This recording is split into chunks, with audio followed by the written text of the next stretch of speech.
Welcome to the Powell-Liberty Historical Society's April 12th, 2021 program. We are in the Martin Perry House parlor and pre-recording this program on Ohio's historic barns. I'm proud to introduce Dan Troth, who is likely known to many of you. He is president of Green Tech Construction, which was founded in 1986. The company builds energy-efficient homes, and I'm sure you'll hear about how barns are involved in their construction. He's co-founder of the Ohio Barns organization, Friends of the Ohio Barns, excuse me. After delays due to weather and COVID during the past 2 years, Dan is finally here. And I know he has some exciting things to share. Thank you for being here today. Thank you. That's me running towards the group. I had this thing on a timer, and I set the timer on my camera, and I'm running back, and they're all laughing at me because I missed some of the photos. That's our group, Friends of Ohio Barns. We are a 501c3 nonprofit group. We had the first meeting was in 2000 at the Liberty Presbyterian Church. And that was a group of, there were almost a couple hundred people who were interested in barns. Chuck Whitney started that. We were not an organization then, but shortly thereafter, we met at the Ag Center at College of Worcester, and somebody said, should we form a 501c3? And there was a lot of excitement about it, and I think we formed in 2002, we finally were legal. So we've been together, we've had, since that first conference, we called that our first barn conference, and we've had a conference every year until last year when COVID hit. We had our conference call, and it was in February or March, and we were saying, I don't know if this end of April is gonna be safe. Are we gonna call this thing off? Or are we gonna, and there was silence on the line, like, what, COVID? What, is it that bad? What not? Well, needless to say, we canceled it, and then we recently canceled this April's too. And that was probably in January, went on another conference call. But it's still gonna be in the same place it was gonna be, in 20, which is Preble County. We have all the barns lined up. We've done our tours, and we've looked at 30, 40 barns, and we've picked 6 or 7 of our favorites. So we get a big group of people together on a bus and go tour the barns. And here we are looking at, this is our barn tour. We get off the bus. We obviously couldn't take the bus back to this barn. Beautiful barn. Just one of the things, and there's something very unusual about this barn that we discovered. This is on a tie beam that runs through the barns. When you're building a barn, if this is the gable end and this is the other gable end, and you have these cross sections of timbers that go through, well, this gable end, we'll call this bent 1. And then you move about 12 to 14 to 20 feet, and then there's another cross section of timbers. There's posts and beams, that's bent 2, and then bent 3, bent 4, depending on the length of the barn. We always heard that terminology, bent. But here I started seeing, not just on this tie beam, which runs the entire width of the barn, about 40 feet in this case, I started seeing, with this lettering, this is an iron oxide mixed with linseed oil, which really stays on there forever. And I saw north or northwest, and I said, hey, look at there's markings that the framer laid out on these posts. We started seeing that, and then I found this on the tie beam. Now we've played this with Photoshop just a little bit, and look how fancy the script is. Bent 3. So every single bent was, and this is the only barn that I have ever seen, or anybody in our group has ever seen. I don't know anybody in the Timber Framers Guild, which I'm a member of. Used to be the Timber Framers Guild of North America. Then we got so many members from Japan and Germany and all the European countries that have timber frames. So now it's just known as the Timber Framers Guild. Worldwide organization with well over 1,000 members. But there's a subgroup within that Timber Framers Guild that studies just antique structures. And I've lectured to them a couple times on Ohio Barns. But no, I've never heard of the word being written on a tie beam. So that was real exciting. We found that in the barn I just showed you. Here's another barn we're just taking a look at. And our mission is to help people to be good stewards of barns. If you have a barn and you'd like to just preserve it, we can help you do that. We can advise you as to what repairs need to be made. We send people out to take a look at it. So stewardship is one of the main things. And then just preserving what's left because they're disappearing very quickly. And here we are, just pointing out things, our groups. So here's a tie beam right here, and here's a post. So this is the main frame, and there's another tie beam right there that runs across. These are called either purlin posts or queen posts because they support the purlin, which is the midspan of the roof. It supports the rafters right in the middle. So purlin posts or queen posts. Here's a ladder up to the haymow. You know, we could go on and on. This is a waste wall here because you used to, right in where they're standing, you would thresh the wheat. So you'd bring your wheat or oats in after you've gathered it together and it's dried. You bring it in and you lay it on the floor, and then you take you put it about that thick, about a foot thick. You take a threshing flail, and it's a long stick and then a leather attachment and then a heavier piece, and you swing it around and bam, you hit it on the floor like that. And what it does, it separates the straw from the wheat. So then you take the straw and with your fork, which was a wooden pitchfork back then, and you pitch it into the mow over here. But now you have all that nice wheat lying in the threshing floor. Threshing floors were thicker wood too, and they often had splines between them so none of the wheat would fall down into the basement. So then you take that and you open the doors, those doors, and the doors that we came in, and you wait for a nice breeze. And if the wind's coming from here to there, you stand over in that area and you have this winnowing basket and you throw that wheat up in the air and the chaff blows right out. So then you take that and you put that in a measured bushel basket, and you'd put it in your granary. People say granary, but it's spelled G-R-A-N, granary. Store the grain in the granary. And you would have, on the older barns and the old doors, you'll see tally marks. You'll see with chalk or sometimes just scratch 1, 2, 3, 4, 5 bushels. 1, 2, 3, 4, 5. I mean, all over the place. It's really, it's exciting. We have so much fun in these barns. Now, this is a beautiful barn. So we try to pick barns like this that are gorgeous to take our tours on. This is a barn that Upper Arlington had. It was the last barn in Upper Arlington on Lane Road, not Lane Avenue. And they wanted to save it. And Tim Maloney, who was the Parks and Recs directors at the time, said, well, we can save this. It's got some history to it. I can put it by the library and we can put my lawnmowers and stuff like that in. And I said, Tim, you take that and we repair it and you leave that all open for people to be in and enjoy. And you put your bathrooms and your kitchenette and everything on the outside of it. And he said, okay, well, we'll see. And we put it in storage. A year later, he calls me. Well, it looks like we're going to do something here. Upper Arlington Foundation has raised $1 million. So we said, okay, so now we go to the Sunny 95 Park, and these are the kids that were in the school right next door. We had them come over to help us timber frame every day, and they loved it. Get out of the classroom and come over, and we would give them chisels and sharp tools and direct them. And now this is a new timber frame. You can see how clean the timber. This is Doug fir shipped from the West Coast. And now, so this is the little barn we saved right there. This is up, the fire department came and lifted me up in the hook and ladder. And that's the new barn. And this is all open, the new barn. So there it is today. And they have weddings. And that's the original barn in the back that we saved. And the kitchen was donated. Now it's all with structural insulated panels, which I use to build houses there. It's like a sandwich panel, plywood on the inside and outside, and foam in the middle. So it's very energy efficient. You'll heat and cool a house or a barn for half price when you use the SIPs, structural insulated panel system. So it's all SIPs. They love it. Their utility bills are very low. It's a great structure. Dan, so that's on Lane Road now? No, that's where the barn was. The barn was, now it's in the Sunny 95 Park.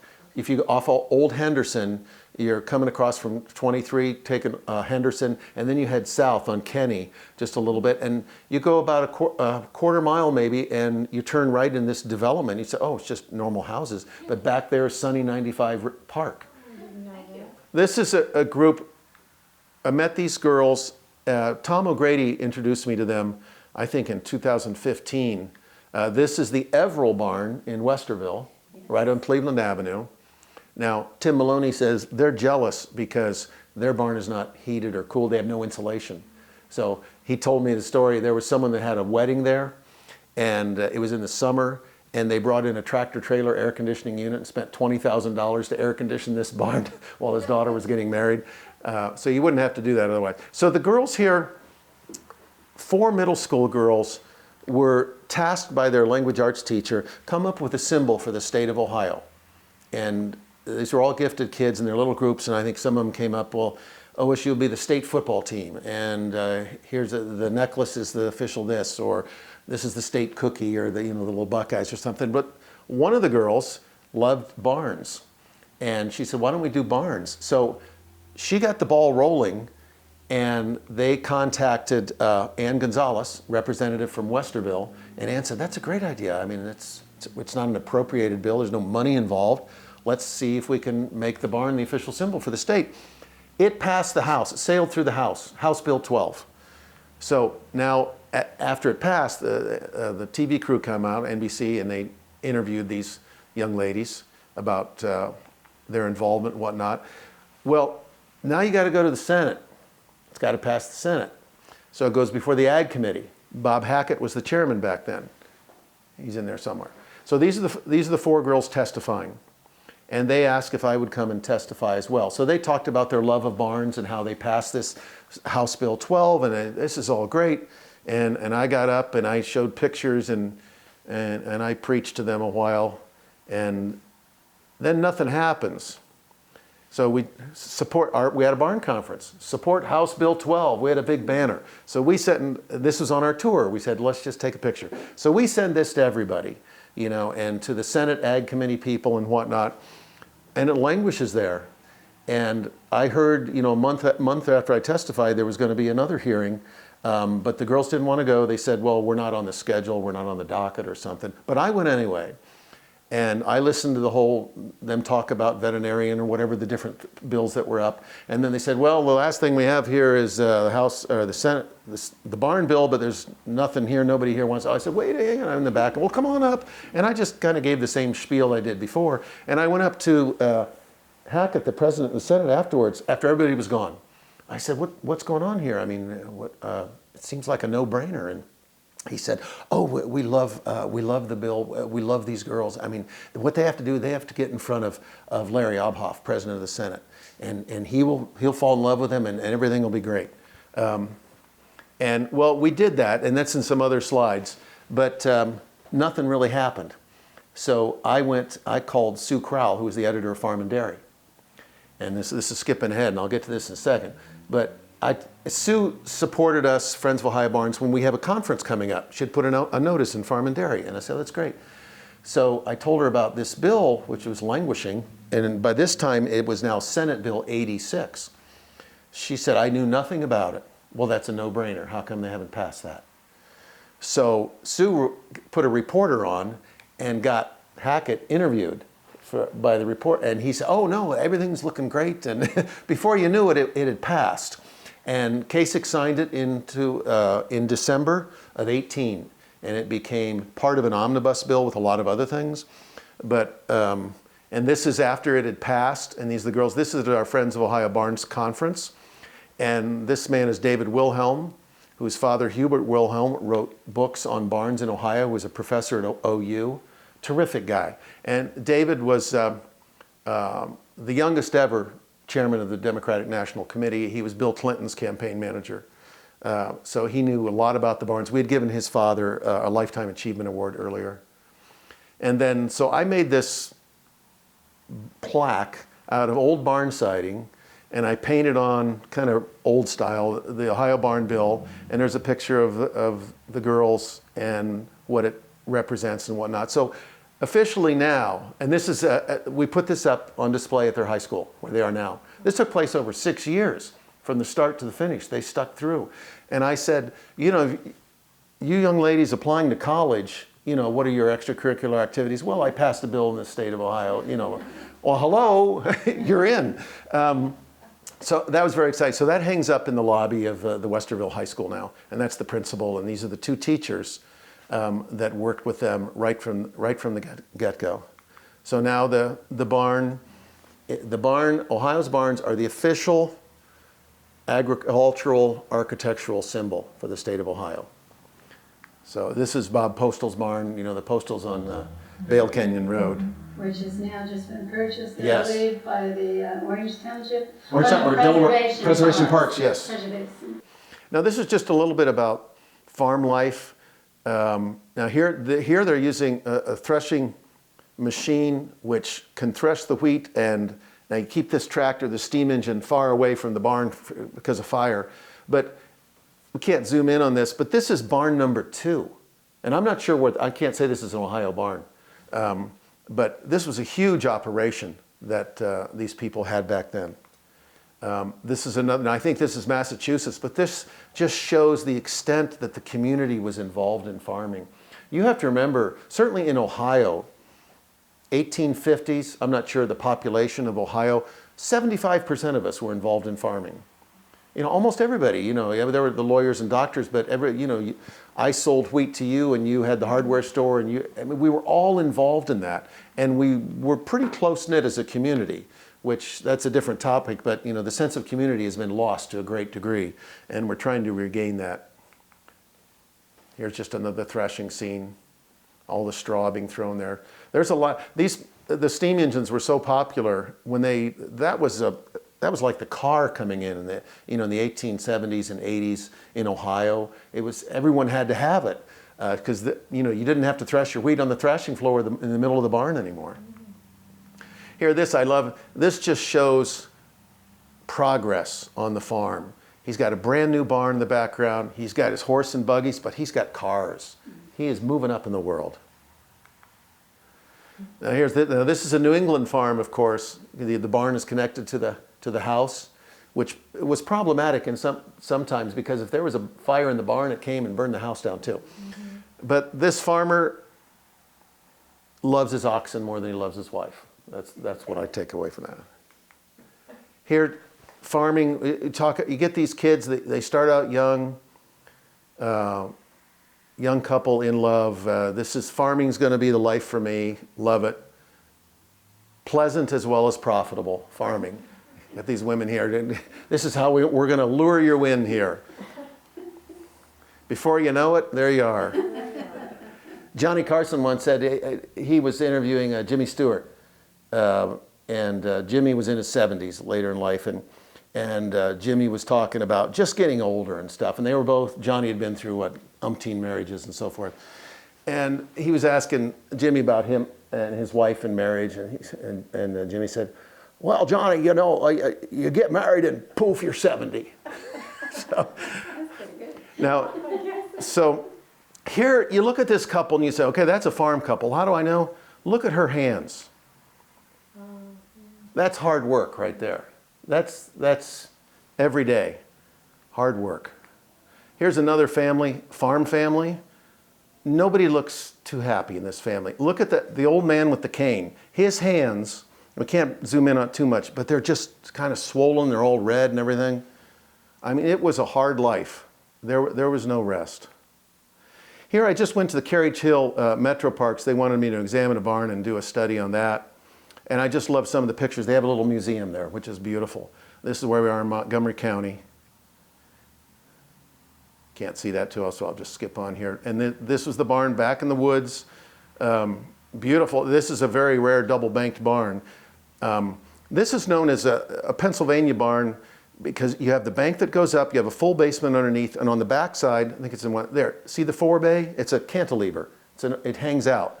So, and that's a small cantilever. That may be 4 feet. We've seen cantilevers on F-O-R-E, forebay barns that are 9 feet overhang. You say, how did that not sag down completely? But then we went into the museum here, and this was a series of photos, and I just love some of these photos. But this is just the ages. Harshbarger, all the German names, Arnold, and the pictures are wonderful. I love this couple, Daniel and Catherine Harshbarger. 1851. They're holding hands. That's something you never see in old photos. You did not show affection. Nobody smiled, of course, either, because the delay on the camera, the shutter speed was so slow, you had to hold it still. But they look like a happy couple, that they're totally in love here. And I don't know how old they are. They're probably in their 60s or 70s. I just love that shot. Maybe 50s. What's that? Maybe 50. Yeah, back then it could be 50s. You remember average life expectancy in Ohio in 1900 was 46. But you got people that lived old, and here's Grandpa with his granddaughter. Another couple. She doesn't look as happy. Oh, there they are again. This is, I came up and spoke, gave a little talk at the Canton Museum of Art. This is an unknown treasure. You know, this exhibit, Ferdinand Breder, there's a book, a big book on him, but he did all of these drawings. And he would come and live on your farm, and Garth's has sold a few of these over the years, and they go for thousands of dollars. But he would come to your farm, and he would live there for a number of days, and he would do a sketch, mostly in black and white, of your farm, and you would pay him usually $1, if you were there longer, maybe $2, but you would feed him. And he would just, these things are big, they're like 24 by 36, gorgeous, and that whole museum was just filled with these. Ferdinand brought, and you can get his book. I highly recommend it. It's a gorgeous book. Is it a permanent display? No, it was gone. And at the time I said, this has to be filmed, this whole exhibit, because all these paintings went back to their owners. Mm-hmm. So it was a one-time shot, and I said, I don't know if it ever got done or not. You know what? I think there's a picture very similar to that. One of us by him, and it was in like a Delaware County atlas, and it turned out to be where the old Big Bear farm used to be. Oh, wow. The property the home. Did it have writing underneath of whose property it was and stuff? It was Zen. It was A Zen. family, and we traced that for them. It's just, I mean, that, you know, they weren't taking pictures. A lot of, you know, in your atlases, it was the wealthy people that had their farms drawn up or their houses or so forth. There's another, 1857, that one. Look at the cows. He did all kinds of stuff. He had one farm which was run down, and there were bottles, liquor bottles laying around and stuff, and he wanted to show how they were not keeping the farm up very well. Now, here we are, here's a timber framing, typical frame. This is, it's got a basement under it. It's not a 4-bay, but there is a bank barn on the other side. Well, so these are your plate. I call them top plates. Here's your post, but now here's a whole bent. See, these guys are sitting on the tie beam. So you have your post, intermediate posts. These are nailing girts, because almost all the barns in Ohio had vertical siding to it, 1 by 12 or whatever. Sometimes on real old barns, they would use whatever they could saw up locally, which could be 18-inch wide oak. It's rare. You don't almost never find that. Michigan shipped us so much of the pine that we used in the 1880s, 70s, and 80s. And you'll see this beautiful 1 by 12 siding. And it got shipped, it's all pine. It got shipped down on the rails, because we had trains in Ohio in the 1850s, 60s. And they started shipping it down. It got on all of them. Now, so these are nailing girts, the horizontal ones.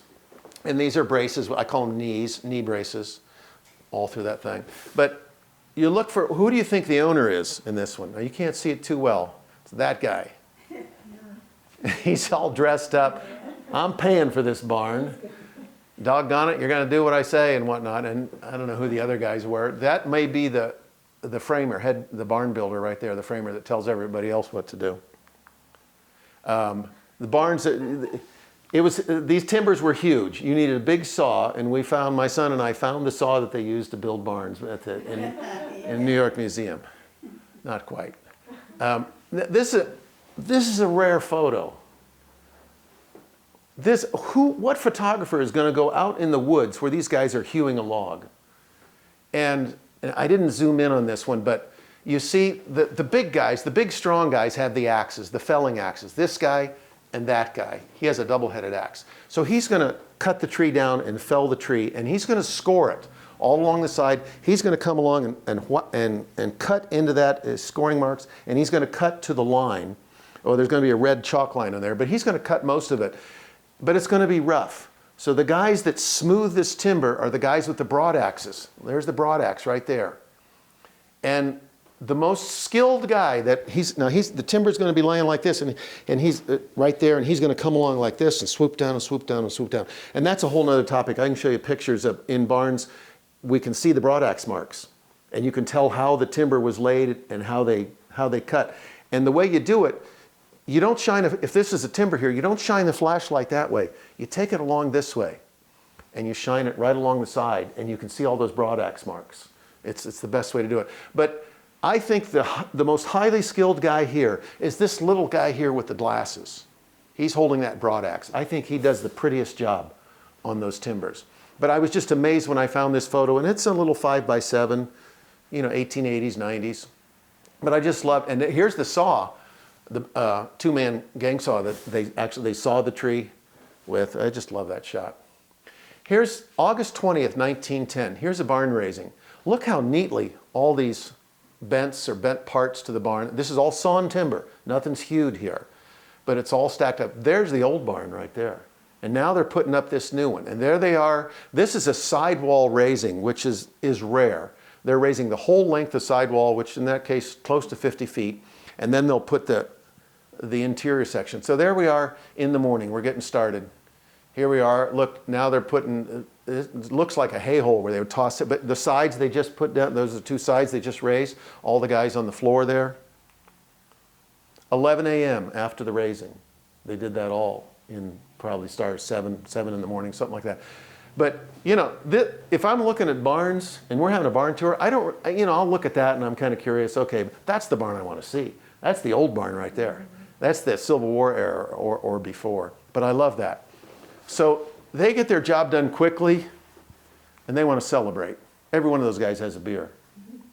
And they don't have the time on this, but you hope that the drinking was done after the raising and not in the middle of it. There was a lot of liquor at barn raisings. And sometimes some of the people wouldn't come, and well, they expected to have some beer or hard liquor on site. And you would have, I have to say, I've been collecting barn photos like this for about 30 years. I have about 500 of them. And it's not just raisings, but it's also farm life and whatnot, but the old shots. But so you'd have like they call it a frolic or a raising bee, and the bigger the group, the more, you'd have a big long table and all the women would cook this huge meal for everybody, and then at lunchtime or for dinner, they would come and get together and have a big meal. And there'd be fights. I have an article from a lady in Ontario that said, there'd be fights sometimes, the barn raising, because all the community's gathering, and I'm pissed off because you married this guy and you're my sister and I'm trying to watch out for you and he's a no good whatever, and there'd be fights, and there were deaths sometimes between fights. Now that's rare. What's more common is people would fall from the top of something and get seriously injured. This photo I love. This is a tiny raising, and I'm not zooming in on this, but all my photos, you never see anyone smile because of the time exposure for the shutter speed. But in this photo, she's laughing hysterically, he's smiling, he's just told some sort of joke or something. And I just love it, and she's smiling. They were all having a good time. They're all looking down. That was a moment the photographer caught. That was just fun. Now this is, I don't have the other photos. This is a zoom, but the barn's up. This guy's sitting on a keg, and everybody's holding a beer except the teetotalers. He's not going to drink. There's like 4 or 5 guys that will not drink beer here. Not sure why, but that's probably, I don't know. You look at their hats and what they're wearing and stuff. What would you say? I don't know, 1910, something like around there. Here's another barn, all sawn timber. Now that's sawn too. I think everything's sawn. So this is right around 1900. But look at that guy standing on the purlin. Those are the kind of guys that fall. Now, on barn raisings, you would have people who were fearless and could walk one end of that purlin all the way to the other and be just fine. And there's only a few in the community that could do that. So those are the guys that did the high work. But here he is at the end, and they're celebrating. He's playing the violin.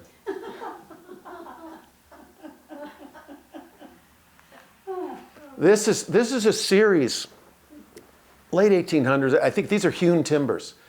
And I love that. Here's the ladies down below. Here's your boss right here. And he's yelling at these guys because they are raising this bent. And see these right here, those are pike poles. So what happens is when that whole bent is laying on the deck. And what happens is you get a row of 30 guys across there, and they lift it up to here on the boss's command. And then they lift it up to here. And then the guys with the pike poles come in here, and they have spikes on the end of them. And they jam them into this tie beam, and then they start pushing, because I can only reach that high. And then they push it up the rest of the way with the pike poles. So you can, and here's the next bent ready to be raised. 2 more bents are laying here on the deck. He's got 2 bents up. But this series, when I saw this series, I said, oh my God, there they are. Now these are all pikers with the big long pike poles. Look at this pike pole, goes from the ground all the way up to there. And here's these guys ready to receive it, because this timber right here has to fit into the mortise right in here, and they're getting ready to slide that mortise in right there. And here are the knee braces up, ready to, and there's tenons on top, ready to receive the top plate that's going to go on here in a minute. There they are. And here's the women down below. Look, she's laughing. This is a serious matter. I don't know why she's laughing. Got to be careful here. So they get that last bent up. Now this is just the most incredible photo. These are the top plates, and these are 50-footers, single piece of wood. And they're raising this. Typically you bring this from the sidewall and you just slowly get it up the side and then put it on the top. They're coming from the end bent, and they're sliding it up over the tie beam, which is this beam right here. And here's pike pole guys, and they're pushing it. And this guy is ready to catch it here, and they're going to set it on these tenons. And it has to fit precisely on those tenons, because you have mortises that are just tight. So but not only is that incredible, which I've never seen before, but they're doing the same thing on the other side. They're putting the other top plate on, and I guarantee you it's a race. It just has to be. Why would they do that? I mean, because let's safety first, guys. Let's just do ours and be careful, and then we'll do. No, they don't care. We're going to race you. So that was just No amazing. OSHA. Yeah, no OSHA around then. Right. Can you go back Yeah. on the side with the women? Yes. Well, those two women have their arms Yes. on each Yeah. other. Yes. I noticed the serious business. Yeah. I wonder if that's why. But then the lady is smiling. So Yes. maybe not. Maybe it's tense. They're watching their husbands up there. That could be. Their That could be. Yeah. You just wonder what the conversations were. Yes. Yeah. Yeah. Up there. Yeah, so I mean, so I showed these slides, I think, at one of the timber framers conferences. I spoke on barn raisings. And there's a guy, Jack Sobin, who's written books, and he's one of the top guys in the Timber Framers Guild. And he said, Dan, you should write a book, do a book on barn raisings, because there are lots of barn books out there. I have 100 and some over the last 30 years, and old ones too, if you can find the old ones. But a lot of new coffee table books and stuff, and they'll have pictures of barn raisings, everybody standing around like you saw, and they're celebrating and whatnot. And sometimes, I don't know if you'll see an actual barn, but I've got photos of this. This is how they did it. Now they did it different ways, different barns, and if you were up in Canada, you did one thing. You were in Minnesota, you did something else. But you put that together as a collection, I think so. I'm counting on the Powell Historical Society to fund that project. Yeah. So this is a barn. I was driving down, my son went to Miami University down in Oxford. So this is a barn that was in Eaton, which is just north.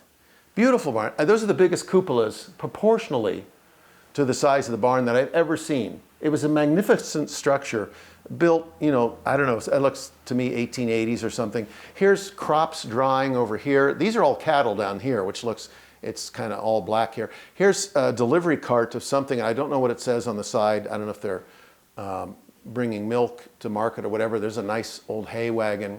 Beautiful barn. And look, just remember those cupolas. So here it is. Then it became part of the community in disrepair. A bank barn, and this is the original. That's probably in addition, the straw barn on the back. So what do you do with that? Preble County home. There you go. Burn it down. That happened to a lot of barns in Ohio. Did they do that on purpose, or did it catch? Oh no, they did it on purpose. The fire department's there. Fire department, let's see, what are we going to do with this thing? This is a training. The fire departments did this as training. And then now recently you're not allowed open burning in the state like that. People still do it out when you're out in the country, say who's going to check on me? But it's a tragedy, and that's happened. So I mean, that water's not going to do anything. That barn is totally engulfed. This is Liberty Presbyterian Church right over there. So this is Home Road, 315 coming right down there. This is when Pete Edwards had bought the property and decided to put in trails and the development. And there I said, well, this is one of the last shots I'm going to get of the farm. This was owned for a long time by Dutch Knowlton. Alfred Knowlton, I believe his name was. who built tons of structures all over the United States and around the world. And I think he was part owner of the Cincinnati Reds. He raced horses up here at the Brown Derby in Delaware. But I love the big round bales. It's pretty. So I knew that was coming. But anyway, this barn here, I said, there's a barn in a house. We'll see. The house is oh, there's the house in the woods. And I'd been in that barn with Dutch's daughter and looking at it. And she didn't care much for it and anything, but I knew that far end of it was old, original. From just the last 25 feet of it was the original. I said, oh, well, that's got to be saved. The rest of it from here on out was probably 1900. It was all beech. It was all sawn, 8x8s, which, you know, beech is a powder post beetle's favorite wood. So you see most of your powder post beetle holes in beech. And it's a nice wood, and it was easy to work with. The three most common woods used in Ohio barns: beech, tulip poplar, and oak. And mostly white oak is the preferred wood because it's rot resistant. The heartwood is rot resistant. So Pete Edwards and Charlie Driscoll said, well, hey, listen, you want the barn and the house? Because the house is timber frame too. Yeah, take it down. You got 60 days to get it down. So this is TK. Seller, right. Okay, TK Seller. And I'm not sure how we got in touch with that. That was Jim Weicker from the Dispatch. Channel 4 News came and filmed him. Thomas Seller came here in 1802. Right. Yeah, and bought, I don't know, 1,000 some acres. I think he paid $1.30 something an acre. 4,000 acres. So this is his descendant, and that's Thomas Seller's flintlock. Tiger. Now this has been changed to a cap instead of the flint, but so he met there. So I just built this sign, and I said we're going to try to save the barn and the house. Now there's the old house. Now the taller structure on the left is timber framed, but it's late timber framed, and I wasn't interested. It wasn't as framed as nicely as the smaller structure on the right. There, I'm pointing to the house. And then you can see the barn off. We've got all the siding off the barn. Oh, that was asbestos, so he took that off first. I don't know what he did with it. There it was, all asbestos siding, which was very popular then. That was a huge farming operation. That is a big barn. Now, you can see the difference. This is the original structure, and the original roof line here went that way, perpendicular to this, but they rearranged the whole roof because they wanted it to be one continuous roof once they added onto it. But and here's Robert McCoy Seller, Thomas's son, his tombstone. You don't get provenance like this, where you have all the tombstones of the family members, and you know who built what when. Robert never had any kids, but go back in the barn. This is the barn, and see, that's my son. Look how huge these timbers are. That's a gun stock posted. It flares right there, big. But these are big. These are 12 by 12 posts. And then all that back there is smaller, new stuff. Well, I say new. Whenever I say new, it means 1900 on. So, and there's Nick Weisenberg, College of Worcester, geology department, and he is coring that timber. This is doing dendrochronology. And you can use an electric drill, but he's doing it with that. So and that's hard because the wood is a lot harder. He turns that auger around and he pulls out a little sample, and the core is hollow. So you just drop it over and it looks like a pencil, and it stays together, and he glues it with some Elmer's glue into a little trough. And you say, oh my gosh, there's 200 rings there. This tree was 200 years old when it was cut. But when was it cut? So what he does is he takes it back to the lab, and under a microscope, he studies those rings with known samples in Ohio, oak, with let's say some courthouse was built in 1900, and you go in the basement and you see there were timbers in there. You have to find bark or wane. He's found wane there. The wane is right underneath the bark. So that means it's the outer layer, the last year of growth. So he goes to the pith, the center, and he pulls out the 200 rings, and he said, okay, it's 200 years.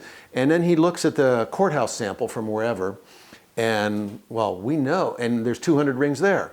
And the rings are really tight together when there was no rain, and then you got 7 or 8 years of rain, and they really grew a lot. And he said, wow, well, that's a record. We know the courthouse was built in 1900, and we can go back from 1900 because the trees were cut in 1899, And we know that these were the years that when the droughts, and you take this sample and you slide it back and forth across the known samples, and all of a sudden the rings match exactly. 7 years of rain, 3 years of drought, whatever. So we know that this barn, just the old one, was built in 1830, which is very old for here. Now, I think Thomas Seller had died by then, but Robert McCoy Seller, his son, had taken over. So that barn went down the street, got turned into this little kind of party barn, and Where is that? that's off Orange Road, right down by the river. Private. I'm sorry? Yeah, private residence, yeah. So, but now look, here's a purlin post. Now these are vertical. Remember in the other ones, they were canted. What happened when the hay track came into Ohio, then we didn't put a hay track in here. When the hay track came in the 1880s in Ohio, F.E. Myers from Ashland made a lot of these things. Then that just enabled you to lift the hay and move it and drop it down, and gave you so much labor, time-saving labor, because you didn't have to pitch the hay anymore. So it was great. But what's in the way? The purlin post straining beam right there. They all got cut out. And when that purlin post straining beam got cut out, the purlin post would lean in, so they would brace back to try to save it. It was the demise of a lot of barns in Ohio, because the farmer just says, well, cut it out. I don't care. You know, he wasn't a timber framer. He didn't know.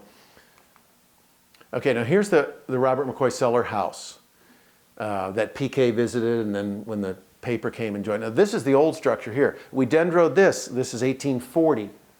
Still in Robert, the land was in Robert's name then. And big fireplace in the center. And here's the new timber frame that got added, probably 1880s. But in this fireplace, I don't have a picture of it. I think on this side, we busted through that. I pulled this mantle back, and here's this little packet all tied up with string, just about that big, and it's so heavy. And I go, oh my God, it's gold, you know? And it's heavy, and I open it up, and it's, you know, it's an orange kind of thing, and I Google search, well, that orange, that could look like this type of gold. And I took it down to a metallurgist kind of guy, and has a lab. He called back, yeah, it's all lead. The painter put it there. So, okay, right, okay. I was thinking that's going to help me pay for the dismantling of this thing. Well, it never did. So, and here's the frame right now. Right there's 315 right there. So it's a cute little frame. It's just what, 18 by 24 or something. So this is in storage, waiting to go up somewhere. But here's what's really cool about this. Here's your rafters, and here you have a collar tie that's pegged, half-lap dovetailed, which you don't see too much. I really like it. You see it in New England a lot more. Now that was Knowlton's daughter's house? Yeah, Valerie lived there. Yeah. So this is a barn. This was in Waynesville. The entire gable end was rotted off. So we'll call this bent one right here. Completely rotted, but it was a rare barn. I worked so hard to find this barn because someone said, well, this is a gunstock posted barn. And I had never seen a gunstock post. And here's your post, and it's 12 by 12 there, but you get up to there, see how it flares? That's 16 inches across there. All these, and this is an addition, but this is the original bent 1, 2, 3, 4, 5. And there's one post, so that was all rotted, bent. So I took this barn down and then another barn, but right through the middle, you can barely see it. That's a mortise right there, and it's a big mortise. And I knew that right through there was a big beam called a swing beam that has no posts underneath it. I knew it had a swing beam. So I found down the road the sister barn built. The first barn, this one, we dendroed this, 1828, early for Ohio, first period barn, first settlement. And then just down the road, this barn was 70 feet long, falling down, but there's 2 swing beams there in the middle of this barn, which is rare. Swing beams are rare in Ohio.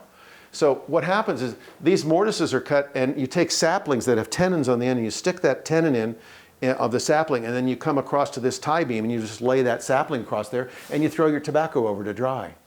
And then you just pull them right out when you're not in use. So I saw those 2 swing beams. Oh my God, those things are gorgeous. And yeah, I had to save it. And so anyway, we turned that in our house. That's our house now. And there's the stone in the fireplace on the end. And then the water table all around the house. Now there's the swing beams, 2 of them together. So turned out nice. And oak flooring, that's all 12 to 18 inch. But these are all, so you can see a bridle joint there as a repair to the post bottom, but then it flares. Everything was hewn in that thing. All the knee braces, everything was beautiful. And now here's a barn I took down. An Amish guy showed me this barn. See the light on the top? It was right at the end of the Wayne County Airport. And Wayne County wanted new approach lights. And FAA said, well, we'll help pay for those, but you got to get rid of that barn. It's it's a hazard, right at the end of the runway. So Josie Miller, who's a famous barn builder, his son, Joe Jr., told me about it, and we went and looked at it, and I said, oh, beautiful. You can see it's been raised up on a new block foundation, probably 1930s or 40s. So that was the barn when I first saw it. And here we are dismantling it, all 12 by 13, huge posts in there. But back here, here's the granary, back in the back. And there's a beam that runs, it goes from here back there. There's a bent. Now you know what a bent is. That's the whole cross section of timbers. That bent is 45 feet across. And this is a cantilever, these little beams that are white. There's like a dozen of them there. The gable end had a forebay, 6-foot forebay, which is rare in Ohio to have a gable end forebay. Usually it's on the long axis. And the beam underneath that supports all these little beams right here, they're called fish bellies because they belly down to carry the load more. The beam underneath it is 12 by 17, 45 feet long, white oak. It's gorgeous. It's gorgeous. So we've got to put it in there somehow, repurpose it. So this you can't really see too well because of the flash. On that granary beam, there were boards, oak boards, and we pulled the boards off, and Doug said, hey, Dan, look at this. Just above the door where you walk in. There's an H you can kind of see, very fancy script. H.M. Longsdorff. There you can see the D-O-R-F on the end. June the 6th, no T-H, June the 6th, 1857. I walked in the Smithville Cemetery, and I mean, for me, 30, 40, there's this beautiful headstone, Harmon Longsdorff. 1888 he died. And he was 38 years old when he built that barn. And coincidentally, I was 38 when I dismantled it. So I rent this trailer from this guy. This is a 40-foot trailer, and this is 1991. So we pulled that out of there. There's that 45-foot 12 by 17 right there. It's a beautiful, beautiful piece of wood. And this is just a tree that I thought was pretty. And that's the end. No questions? Now, see, I could diverge into any area you want to. So the prior slide, where was that barn in Wayne? This was at the Wayne County Airport, right at the end on the east end of the runway, and they wanted it down. Sitting in Wayne County for 30 some. Well, it was there. The barn was there from 1857 until I took it down in '91. But where has the storage? This is in. Then I moved it to Smithville, which is real close to the Wayne County Airport. And this barn was stored at the farm where the Smuckers brothers started their apple butter business. You know, I've taken barns before, and you turn them into like the private residence or something. Who sees it? Just you and your friends. And the public never sees something like that. But that barn, that thing's a masterpiece. You don't find barns that nice. And I said, I'm gonna advertise it somewhere around here, Facebook or LinkedIn or whatever, and I want it to be a public space, whether it's a brew house or a restaurant or a community center or something, because I want people to go in there and enjoy that. So you're looking for a buyer? Yeah, I'm looking for a buyer. And where is it going now? Caleb Miller, who is now our president of Friends of Ohio Barns, JCM, John and Caleb Miller Timber Works, they're in Kilbuck, up near Millersburg. And they do timber framing, they do a lot of restoration. And I'd rather it be central Ohio, I mean Worcester, somewhere, but someplace that it could be used for generations to come and enjoyed by a lot of people. Because people have no idea what barns look like. I say a barn to somebody and they've seen them from the road. They've had the windshield view of barns all their life. And now they all say, oh yeah, there used to be a barn there, yeah. But they just kind of slowly disappear. But what's happening to the barns in Ohio now, I don't want to say, some of them are being dismantled. When I say that, because people would say, oh, you tear down barns. No, I do not tear down barns. I dismantle barns, I number every piece, I do architectural drawings, and I put it up the way it was. Most of the barns, because barn wood is so popular now, and not just here, and not so much in Ohio, all over the country. I mean, when I started Rebarn in Akron back in 1991 with a couple other architects, we thought, oh, we're gonna turn these barns into houses. Steven Spielberg lived in a beautiful Dutch barn on Long Island, and Richard Widmark had a barn. I said, well, it's a great idea. My dad, he was a judge up in Ashland. I think you're a little ahead of your time here, and I don't, I'd talk to turning a barn into a house. Oh, God, the hogs were in that barn, and oh my God, no. So it wasn't very popular. So we put up one barn house for a vet in Worcester, and then we just dissolved the company, didn't do anything. But now they're extremely popular, and the barns are getting torn down, and they're getting torn down for their timber. I mean, you look at that 45-foot piece of oak that I showed you, 12 by 17, that is virgin growth. That tree was growing in the late 1500s or early 1600s. And there's not a knot in it. It's just gorgeous stuff. And there's a guy north of Mansfield, former Amish, I think, he may be still, or Mennonite, and he has, a huge field of barn timbers. And now he's putting them under storage, starting to. But I said, who's taking these down for you? He said, I have 7 crews. How many barns you taking down? We're taking down 3 or 4 a week. And I said, where are you shipping this stuff? Because I'm just looking at a boneyard, of timbers. And I look at it and I see where the mortises and the tenons are, and I say, oh, that was a top plate. That was a tie beam. You can see what these parts are. And he said, well, we're shipping them to Texas, Montana, Colorado, Florida, North Carolina. I said, so every place they don't have barns? He said, yeah, pretty much. And truckloads, semis going out every day. I told once at one of our barn conferences, I said, I look at that and that's a boneyard. I said, these guys that are taking them down, that's like ivory. These are elephant tusks, and I said, our group, Friends of Ohio Barn, we're trying to save the elephants. Not just, So we're doing our best, but the barns are still going, they'll be gone. Before long. What can you tell us about the Jewett Road Barn? Oh, the Jewett Road Barn, yes. He called me because he found out about me from somewhere and said, can you come take a look at this barn? Jewett Road, there's the barn, it's painted black, and then there's the Victorian house. Here it is. Zoom in on that, please, Alan. Yeah, right. It's right there at Jewett and 315. And I've passed it all the time, and I looked at it and I said, oh, that's 1900s. Right around 1900. It looked a little newer to me just from the outside. But the pitch of the roof, it's a shallow pitch. Barns, when we first built them, they had shallow pitch, a 6-12.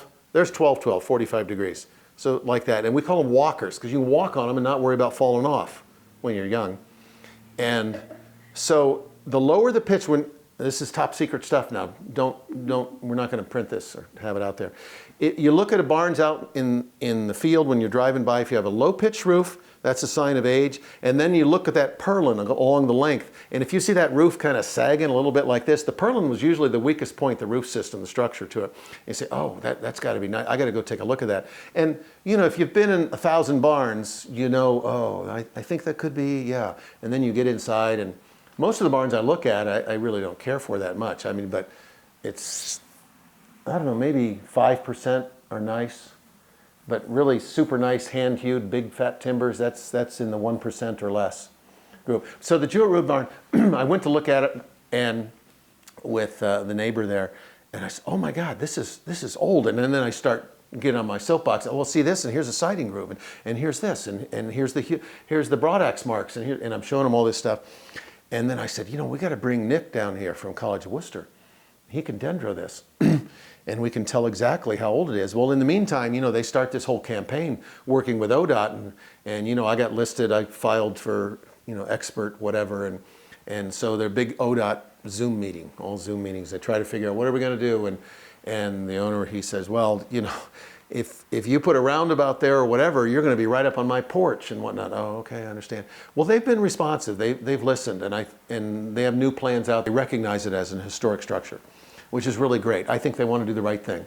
And then all the signs, this barn must be saved, along the road. That was all great. It raised awareness for it. And then I called them up and I said, hey, 1837 those trees were felled. That's old for this area. So you think about it, the Olentangy Valley, you've got Robert Morgan, you've got Thomas Seller coming here in 1802. This whole area was settled way back when. Carpenters in 1801, they were the first. They were the first. You know, and, you know, I say, when I give other barn talks, I say, you know, what the barn bill, why did we pass it? And I gave the Senate talks and stuff.